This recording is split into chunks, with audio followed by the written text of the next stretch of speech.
Hello बच्चों, worksheet 64 में हमें रासायनिक सूत्र को बनाने का तरीका सीखना है। जब हमें विभिन्न प्रकार के परमाणु के आयन और उनकी संयोजकता का पता हो तो हम रासायनिक सूत्र लिख सकते हैं। आइए रासायनिक सूत्र लिखने के चरण देखते हैं। सबसे पहले यौगिक बनाने वाले तत्वों के प्रतीक लिखिए। यौगिक का अर्थ होता है कि जब प्रकार के परमाणु आपस में अभिक्रिया करते हैं तो अभिक्रिया करने के फलस्वरूप जो पदार्थ बनता है उसे यौगिक कहते हैं। मान लीजिए हाइड्रोजन ने सल्फर से रिएक्शन की, तो जब हाइड्रोजन सल्फर से रिएक्शन करेगा तो उसके बाद हम जो बनेगा उसे हम हाइड्रोजन सल्फाइड कहेंगे। तो हाइड्रोजन सल्फाइड का क्या फॉर्मूला होगा या उसका क्या सूत्र होगा, ये हमें बनाना सीखना है। सबसे पहले हमें सभी तत्वों के प्रतीक लिखने हैं। तत्व की संयोजकता को उसके नीचे लिखेंगे। हाइड्रोजन की संयोजकता होती है 1, जबकि सल्फर की संयोजकता होती है 2। अणुओं को उनकी संयोजकताओं के साथ क्रॉस में मल्टीप्लाई करेंगे। इसका मतलब यह है कि 2 हाइड्रोजन के साथ गया जबकि 1 सल्फर के साथ गया। हाइड्रोजन के साथ 2 आया था तो हाइड्रोजन के नीचे 2 लिखेंगे, जबकि सल्फर के नीचे 1 है, 1 को लिखा नहीं जाता है। रासायनिक सूत्र लिखते हैं तो निम्नलिखित नियमों का पालन करना चाहिए कि आयनों की संयोजकता या फिर जो उन पर आवेश है वो हमेशा संतुलित होने चाहिए। इसका अर्थ यह है, जैसे कार्बन की संयोजकता 4 है और ऑक्सीजन की संयोजकता 2 है और हम कार्बन और ऑक्सीजन से बनने वाले पदार्थ का फॉर्मूला देखना चाहते हैं, यानी कि कार्बन डाइऑक्साइड का। तो आप यहाँ देख सकते हैं कि यहाँ 4 है और यहाँ 2 है, तो इसे हमें साधारण अनुपात में करना पड़ेगा, अर्थात इसे हमें संतुलित करना पड़ेगा। यहाँ पर 1 आ जाएगा और ये 2, हमने इसको 2 से भाग कर दिया है। अब ये संयोजकता संतुलित है। अब हम कार्बन को 1 से गुना करेंगे और ऑक्सीजन को हम 2 से गुना करेंगे। जब हम कार्बन को 1 से गुना करेंगे यानी कार्बन के नीचे 1 और ऑक्सीजन के नीचे 2।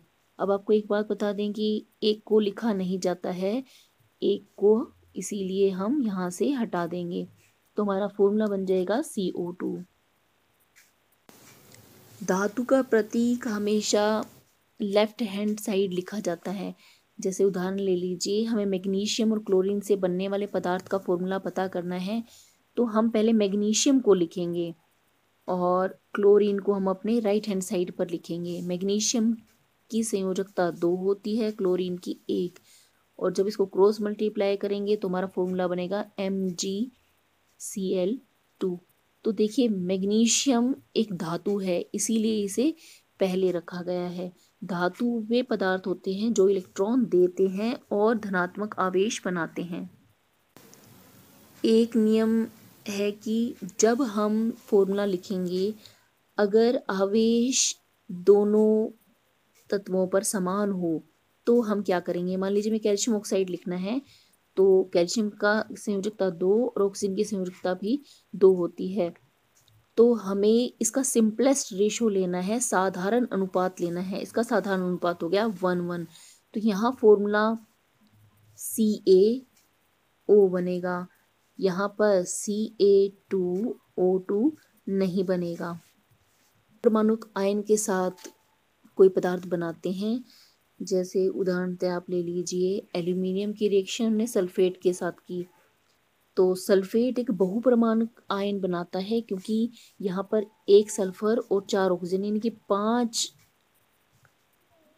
परमाणुओं से मिलकर ये आयन बना हुआ है, तो इसे हम बहुपरमाणुक आयन कहते हैं।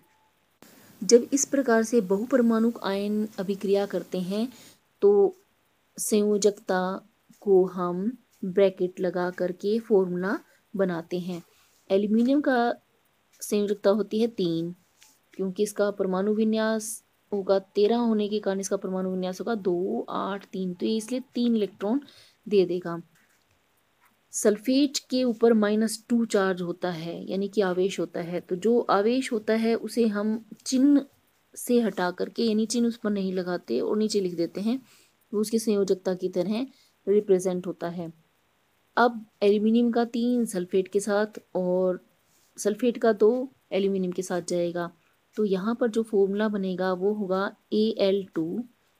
अब SO4 के साथ जो ये 3 है, ये पूरे समूह के साथ गुना हुआ है, तो इसमें जैसे हम मैथ्स में ब्रैकेट लगा देते हैं जब पूरे समूह से कोई संख्या गुना होती है और उसके नीचे लिखेंगे, तो इस ब्रैकेट को लगाना हमें नहीं भूलना है जब हम बहुपरमाणुक आयन लेंगे।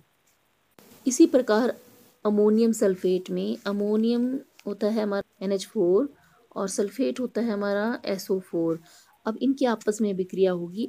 अमोनियम पर आवेश होता है +1 जबकि सल्फेट पर होता है -2।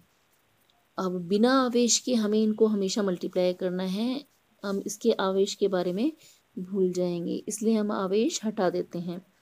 अब हम मल्टीप्लाई करेंगे इन्हें आपस में, तो 1 गया सल्फेट के साथ और 2 गया NH4 के साथ। तो हमें वही रूल इस्तेमाल करना है कि ये 2 इस पूरे NH4 के साथ ही गुना हो रहा है, इसीलिए हम NH4 को ब्रैकेट लगा करके तब नीचे 2 लिखेंगे और हमारा SO4 अलग से आ जाएगा। हमारा नाम बन गया इसका अमोनियम सल्फेट। अब प्रश्न देख लेते हैं, एक रासायनिक सूत्र क्या प्रदर्शित करता है? कोई भी रासायनिक सूत्र किसी पदार्थ के संघटकों यानी जिससे वह मिलके बना है उसका प्रतीकात्मक निरूपण होता है, यानी उसे हम प्रतीक के रूप में या चिन्ह के रूप में कैसे लिख सकते हैं, और इससे हमें उस तत्व में उपस्थित तत्वों के कितने परमाणु और आयन हैं उसके बारे में भी पता चलता है। प्रश्न 2, निम्न के रासायनिक सूत्र बनाइए। कैल्शियम क्लोराइड, कैल्शियम और क्लोरीन की अभिक्रिया करनी है। कैल्शियम का संयोजकता 2, क्लोरीन की 1, तो फॉर्मूला क्या बन गया? CaCl2। मैग्नीशियम कार्बोनेट, मैग्नीशियम और कार्बोनेट के लिए लिखते हैं CO3। मैग्नीशियम की संयोजकता 2 जबकि कार्बोनेट का आवेश है 2 और दोनों में सेम नंबर है, सिंपलेस्ट रेशो लेंगे तो 1:1 आया, तो इसलिए फॉर्मूला बन जाएगा MgCO3। जल बनाने के लिए हाइड्रोजन और ऑक्सीजन आपस में रिएक्शन करते हैं। हाइड्रोजन की संयोजकता 1 और ऑक्सीजन की 2, इसको हम क्रॉस में मल्टीप्लाई करेंगे तो फॉर्मूला बनेगा H2O। नेक्स्ट हमें एल्यूमिनियम क्लोराइड का फॉर्मूला लिखना है। तो एल्यूमिनियम की हमारी संयोजकता होती है 3 और क्लोरीन की होती है 1। जब हम इसको क्रॉस मल्टीप्लाई करेंगे तो एल्यूमिनियम के साथ आया 1 जिसे हमें लिखना ज़रूरी नहीं है, क्लोरीन के साथ आया 3, तो एल्यूमिनियम क्लोराइड का फॉर्मूला बना AlCl3। प्रश्न 3, निम्नलिखित तत्वों से बनने वाले रासायनिक सूत्रों को हमें लिखना है। नाइट्रोजन और हाइड्रोजन संयोजकता या वैलेंसी 3 होती है, हाइड्रोजन की 1, क्रॉस मल्टीप्लाई हुआ तो बच्चों आप बता सकते हैं इसका फॉर्मूला क्या बनेगा? NH3। नाइट्रोजन और ऑक्सीजन से बनने वाले पदार्थ का रासायनिक सूत्र अगर हम देखें तो हमें संयोजकता लिखनी पड़ेगी पहले, तो हमारा बनेगा N2O3। नेक्स्ट है कैल्शियम और ऑक्सीजन से बनने वाला सूत्र। तो कैल्शियम और ऑक्सीजन, कैल्शियम का के लिए संयोजकता 2, ऑक्सीजन की संयोजकता 2 और इनका सिंपल रेशो हो गया 1:1। इसका मतलब एक कैल्शियम एक ऑक्सीजन से अभिक्रिया करेगा। धनावेशित और ऋणावेशित आयनों के 2 उदाहरण दीजिए। धातु के बारे में बताना है, तो कैल्शियम और मैग्नीशियम, कैल्शियम पर 2+ और मैग्नीशियम पर 2+, जबकि ऋणावेशित के लिए हम लेंगे क्लोराइड Cl- और फ्लोराइड F-।